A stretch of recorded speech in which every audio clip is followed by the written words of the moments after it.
Salam, selamat berjumpa di podcast Melek Hukum, ngobrol santai tentang peristiwa hukum.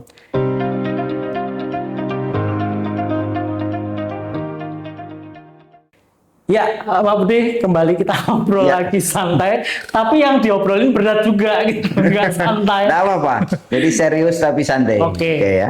Kita ngobrolin tentang peristiwa hukum selama tahun 2025. Mulai dari pertengahan tahun sampai akhir tahun ini, kayaknya nih presiden kita lagi obral besar-besaran ya. Hak prerogatifnya digunakan, dimanfaatkan, dan dipakai untuk memberikan pengampunan-pengampunan ataupun memberikan rehabilitasi, amnesti, agresi, abolisi pun semua kayaknya benar-benar dimanfaatkan. Bahkan ini masih di awal-awal kepemimpinannya kan gitu. Nah, sebelum jauh banget kita ngobrolin case-case-nya atau peristiwa hukumnya apa, mungkin kita perlu mengenal dulu nih Pak. Apa itu amnesti, apa itu grasi, dan abolisi ataupun rehabilitasi tadi. Mungkin bisa dijelaskan singkat kita biar kasih gambaran. Hak prerogatif presiden ini memang di dalam konstitusi kita di Undang-Undang Dasar 1945 itu sudah dijelaskan di situ adanya hak yang diberikan kaitannya dalam penegakan hukum. Itu ada hak prerogatif presiden. Itu kalau tidak salah nanti teman-teman atau adik-adik atau siapapun bisa ngulik sendiri di Undang-Undang Dasar kita. Kalau tidak ada pasal 14 UUD kita menyebutkan di situ ada hak dalam proses itu hak prerogatif presiden untuk memberikan grasi, amnesti, abolisi, dan rehabilitasi. Itu di konstitusi kita. Okay. Nah, kemudian kalau memang di dalam peraturan turunannya itu yang ada baru tentang tentang grasi. Jadi turunan itu artinya peraturan yang lebih khusus yang mengatur tentang grasi itu adalah Undang-Undang nomor 10 tahun 2010, nomor 5 tahun 2010, dan terakhir diperbarui dengan Undang-Undang nomor 22 tahun 2022. Seperti itu. Tahun 2022 diperbarui tahun 2010. Artinya tentang grasi turunan dari konstitusi pasal 14 tadi ada. Nah, kalau kemudian kita bicara secara definisinya, memang kita tidak bisa harus membuka undang-undangnya, tetapi setidaknya begini. Jadi gambarnya yang lebih ringkes itu dan bisa dimengerti oleh semua kalangan adalah bahwa abolisi ini adalah penghapusan suatu tindak pidana. Artinya apa? Artinya begini, ada sebuah peristiwa pidana, kemudian sampai kepada orang dinyatakan bersalah atau sampai pada proses apapun begitu, ya. Ada sebuah tindak pidana diproses, kemudian karena sesuatu dan lain hal, presiden memberikan abolisi. Sesuatu dan lain hal ini kan tentunya karena ini hak prerogatif presiden, maka bukan tidak mungkin karena di dalam undang-undang adalah pertimbangan politik.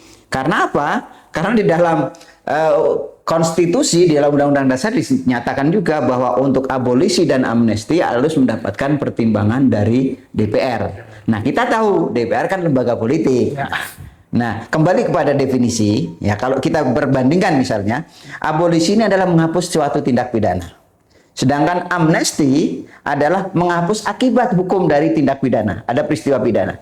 Artinya apa? Artinya ketika misalnya, makanya kalau contoh konkretnya gitu kan, kemarin pada kasus Tom Lembong dan kasus Sekjen PDIP, ya, Hasto Kristianto. Perlakuan yang diberikan oleh presiden dalam hak prerogatif ini adalah di mana di situ presiden memberikan kepada Hasto Kristianto adalah amnesti, ya kan? Kemudian pada Tom Lembong adalah abolisi. Artinya apa? Artinya pada kasus Hasto Kristianto ini yang dihapus adalah akibat tindak pidananya, akibat peristiwa pidananya. Artinya apa? Artinya peristiwa yang terjadi, pidana yang dilakukan oleh Hasto ini benar adanya, diakui, terbukti begitu ya, terbukti dan dinyatakan bersalah. Tetapi akibat hukumnya bahwa dihukum dan lain sebagainya itu menjadi tidak ada, menghapus akibat tindak pidananya itu amnesti. Artinya tidak menjalankan hukum itu sendiri. Tidak menjalankan. Tidak menjalankan hasil putusan. Tidak menjalankan itu. Oke. Nah, berbeda dengan abolisi. Kalau abolisi menghapus tindak pidana. Artinya apa? Kasus Tom Lembong sebagai satu contoh konkretnya, maka Tom Lembong ini perkara pidananya ya, ini menjadi tidak ada. Tidak ada peristiwa pidana yang didakwakan atau yang terbukti oleh pengadilan terhadap perkara Tom Lembong. Oke. Jadi itu apa namanya perbedaan amnesti dan abolisi.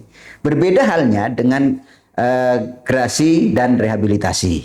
Ya, kalau gerasi itu sebagai undang-undang mana tadi Undang-Undang Nomor 5 Tahun 2010 ya, yang memperbarui Undang-Undang Nomor 2 Tahun 2002 itu di situ disebutkan gerasi ini adalah pengampunan terhadap seorang yang melakukan tindak pidana karena kewenangan presiden.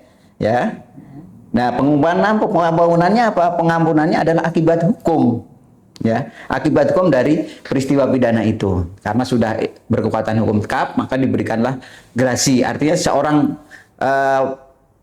narapidana, pelaku tindak pidana, karena sudah inkrah atau sudah berkekuatan hukum tetap kan berarti dia disebut sebagai narapidana. Maka dia punya hak untuk mengajukan gerasi. Syaratnya misalnya disebutkan di situ harus mengakui kesalahannya. Kemudian ada misalnya kalau dalam pidana apa namanya seumur hidup atau sudah menjalani sekian tahun dan lain sebagainya. Prinsipnya adalah pengampunan ya, artinya pengampunan. Demikian pula dengan rehabilitasi. Nah, kalau di dalam rehabilitasi ini hampir sama dengan apa namanya abolisi.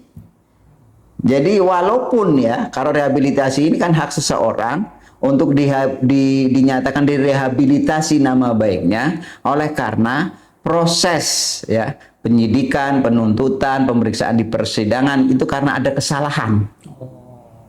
Kesalahan baik terhadap hukum maupun terhadap orangnya.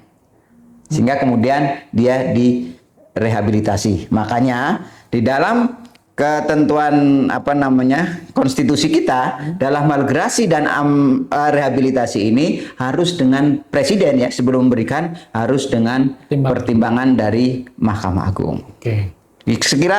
Sekilas apa namanya definisi yang secara itu ya, dipahami. Nah kalau kita kembali ke tadi seperti Pak Budi tadi sudah menyebutkan beberapa contohnya kan seperti itu kayak kasusnya Hasto. Presiden memberikan amnesti ya di bulan Juli tahun 2025. Artinya memang hasil putusannya itu menyatakan bahwa Hasto bersalah. Dan sempat menjalani putusan itu belum? Sudah sempat memberikan menjalankan putusan, hasil putusan, terus kemudian ada ketetapan bahwa presiden dengan persetujuan DPR. Dengan pertimbangan DPR yang kemudian akhirnya memberikan amnesti pada Hasto yang akhirnya tidak menjalani akibat hukumnya seperti itu ya. Itu kalau case-nya boleh dikasih gambaran sedikit nggak? Pada saat itu kan untuk case Hasto itu kaitannya dengan bahwa Hasto dianggap mengetahui kaitannya dengan Harun Masiku gitu kan.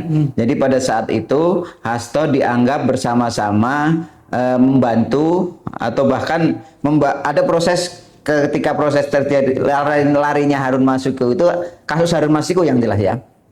Jadi Harun Masiku pada saat itu kan DPO melarikan diri karena kasus apa namanya adanya dugaan gratifikasi kaitannya dengan proses PAW-nya si Harun Masiku ya kan.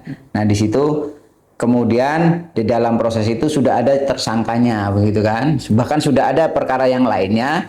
Si Wahyu Setiawan yang anggota KPU itu sudah divonis dan dinyatakan bersalah menerima sejumlah uang dalam proses PAW-nya Harun Masiku. Nah, Hasto ini dianggap mengetahui proses PAW-nya Harun Masiku, kemudian ketika prosesnya itu sendiri dianggap menghalang-halangi proses penyidikan atau bahkan ketika Harun Masiku sebagai tersangka ya akan diproses, Hasto dianggap menghalang-halangi penyidikan setidaknya itu, atau bahkan di dalam dakwaannya Hasto di samping menghalang-halangi juga ada proses pemberian sejumlah uang dan lain sebagainya. Artinya apa? Bahwa tindak pidana yang terjadi itu ada sandarannya perkara lain, ya. Ya, sehingga kemudian makanya kemudian ketika hak prerogatif berupa amnesti itu kan berarti di situ disebutkan bahwa peristiwa pidananya tetap ada, dianggap sebagai peristiwa yang ada, gitu loh. Baik. Berarti selain Hasto, Pak, di tahun 2025 ini juga ada nggak? Kalau amnesti di tahun 2025 itu lebih ke Hasto saja. Sepengetahuan saya ke Hasto amnesti, ya kan? Kalau gerasi memang banyak. Jadi ada ribuan lah kalau gerasi karena berkaitan dengan apa namanya peringatan 17 Agustus dan lain sebagainya itu kan hak masing-masing narapidana kalau gerasi gitu banyak gitu loh. Tapi yang menarik yang menjadi apa namanya lebih menarik oleh masyarakat itu ya ketika abolisi amnesti Hasto dan Tom Lembong tadi.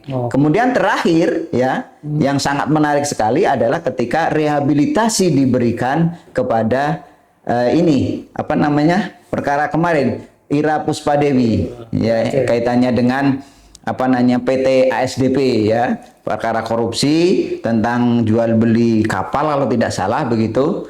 Nah kemudian diputus oleh pengadilan tipikor bersalah ya kan walaupun di situ ada dissenting dalam putusannya.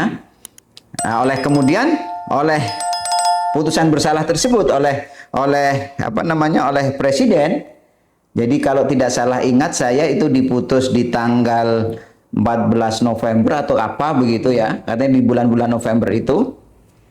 Kemudian tidak jauh berapa hari kemudian tidak sampai seminggu langsung keluar putusan rehabilitasi dari presiden. Karena pertanyaannya begini kan.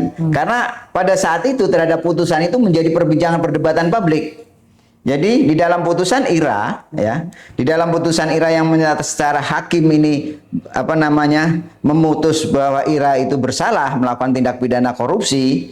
Nah, di dalam putusan tersebut ada dissenting opinion yang menyatakan ya bahwa si Ira ini perbuatan Ira ini tidak masuk sebagai perbuatan korupsi yang merugikan keuangan negara. Karena apa? Perbuatan Ira ini adalah dalam rangka pertimbangan bisnis semata-mata. Yang tunduk pada ketentuan undang-undang korporasi, perusahaan perseroan terbatas, dalam hal ini BUMN kan itu. Nah, itulah yang kemudian menjadi viral, menjadi perdebatan, sama seperti halnya dengan Tom Lembong begitu kan. Jadi Tom Lembong kan apa namanya di situ ketika Tom Lembong begitu kan, yang muncul kan tidak ada mens rea ya kan, kita tahu. Nah, sudah sempat viral gitu kan. Di Tom Lembong viral ada istilah mens rea. Tidak ada mens rea, tidak meroleh keuntungan ya, tidak menikmati hasil dari perbuatannya. Kenapa bisa dinyatakan bersalah gitu kan? Nah itu di Tom Lembong akhirnya muncul abolisi, ya kan? Nah di Ira ini juga muncul pertimbangan itu di dissentingnya. Jadi tidak menikmati apa namanya keuntungan, tidak menikmati hasil tindak pidana korupsinya, apa namanya perbuatan ini berdasar pertimbangan bisnis, itulah yang kemudian menjadi viral.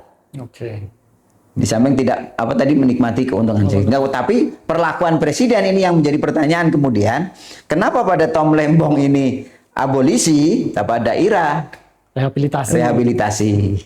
Ini ke depan mungkin akan menjadi sebuah proses yang menjadi pertanyaan publik gitu. Kenapa sih presiden, apalagi tadi ungkapan Mas Yusuf kan di awal tahun pemerintahan gitu ya, awal tahun pemerintahan dari 5 tahun ke depan ini sudah diobral sedemikian rupa apa namanya, apalagi yang dengan pertimbangan DPR tadi begitu. Jadi apakah itu yang akan terjadi di kemudian hari? Wallahu alam, kita nggak tahu. Jadi akan kita obrol-obrol lagi di tahun bukan tidak mungkin, bukan tidak mungkin. Cuman pertanyaannya kemudian adalah ketika itu terjadi ya, presiden mengobrol hak prerogatifnya dalam penegakan hukum, pertanyaannya yang besar adalah apakah ini dalam konteks kepentingan elektoral presiden sebagai apa namanya pemimpin yang terpilih, artinya kepentingan elektoral nanti, atau dalam rangka penegakan hukum. Karena bagaimana mungkin proses hukum yang sedemikian rupa ya, panjang waktunya sampai diputus bersalah, kemudian dengan selembar keputusan walaupun di situ ada pertimbangan Mahkamah Agung, makanya kan di situ apakah benar ya behind the gun-nya di Mahkamah Agung itu siapa gitu. Karena kan putusan kalau kasusnya Ira ini putusan tanggal 13 tanggal 13 atau 13 November ya. Kemudian seminggu kemudian sudah muncul rehabilitasi. Bagaimana administrasi surat menyurat antara kepresidenan dan pertimbangan Mahkamah Agung, siapa yang apakah humas atau kita nggak tahu. Bahkan yang menarik lagi ketika Mahkamah Agung dimintai komentar ya, kalau tidak salah ingat Humas Mahkamah Agung hanya menyatakan itu kan hak prerogatif presiden yang dilindungi oleh konstitusional masing-masing, tanpa menjelaskan mekanisme yang sesungguhnya berjalan. Demikian. Ini menjadi sebuah, yaitu tadi, jangan sampai obral hak prerogatif ini mempengaruhi proses hukum. Kan sakit ini bagi orang-orang penegak hukum ini, sudah bersusah payah proses penyidikan. Benar. Nah itulah yang terjadi. Para penegak hukumnya yang sudah komitmen kan menjalankan tugasnya panjang, kemudian diputus. Tiba-tiba seperti itu. Jadi ada kasus lain yang... Kalau kasus lain ya sebenarnya kalau amnesti ya itu sejak zaman Jokowi sudah ada, cuman kan persoalannya pada saat itu tidak no viral no justice istilahnya. Nah, di era 2025 ini memang istilah no viral no justice itu memang benar-benar terjadi begitu. Artinya keadilannya itu apakah keadilan bagi masyarakat pada umumnya atau keadilan bagi si narapidana itu sendiri. Nah, pada kasus Tom Lembong itu Tom Lembong dan Ira ini bisa dirasakan sebagai bentuk keadilan yang tumbuh dan berkembang dari masyarakat. Tapi pada kasus Hasto apakah seperti itu? Bukan pertimbangan politiknya kan yang lebih muncul seperti itu, mengembalikan harmoni politik yang antara PDIP dan Gerindra misalnya seperti itu, atau dengan pemerintahan kan seperti itu. Makanya dua hal yang berbeda saja, dua hal yang sama saja, pertimbangan untuk abolisi dan amnesti terhadap kasus Tom Lembong dan Hasto aja sudah terjadi polarisasi di dalam masyarakat kita. Makanya pertanyaan besarnya adalah jangan sampai kemudian pemberian hak prerogatif presiden terhadap penegakan hukum ini diobral sedemikian rupa sehingga kemudian mencampuri kewenangan lembaga yudisial. Itu.